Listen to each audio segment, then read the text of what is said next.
psikopote, nuk jo më në faj që ti, o ti, nuk jo më në faj për sane që t'ka ndodhur psikopote.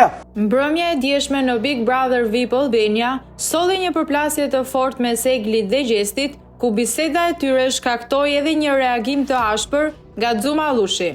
Gjatë debatit me Gjestin, Egli përmendi Xumin duke thënë: "Më ke dhënë shumë çka për të besuar. Për ndjenjat e Xumit nuk mbaj asnjë përgjegjësi sepse ja kam prerë. Ti nuk ma ke prerë." Kjo deklarat nuk i ka pëlqyer as pak ish banorit të Big Brother, i cili ka reaguar më njëherë në Instagram duke shprehur pakënaqësinë e tij me një sër postimesh ironike dhe të ashpra.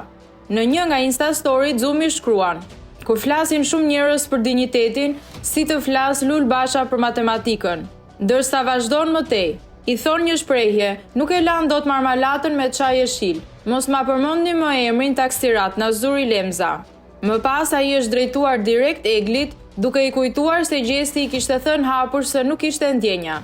Tjetri ta ka thënë në sy 1000 herë nuk kam ndjenja, ta ka prerë 1001 herë. Me që the që s'mban përgjegjësi që ma preve mua, kështu që bëhu reale kokër manjake, se nuk e arrite do të bësh lojën dhe nuk të funksionoi. Dole jashtë, pe çfarë lloj degradimi i kishe bërë vetes dhe hyre prapë për të larë qelin me kamomil. Në fund, Xumi ka ironizuar edhe rikthimin e Eglit në shtëpi duke thënë: "Po unë që jam me 2 muaj pushime, a lejohet të rikthehem?" Pyes për një shok.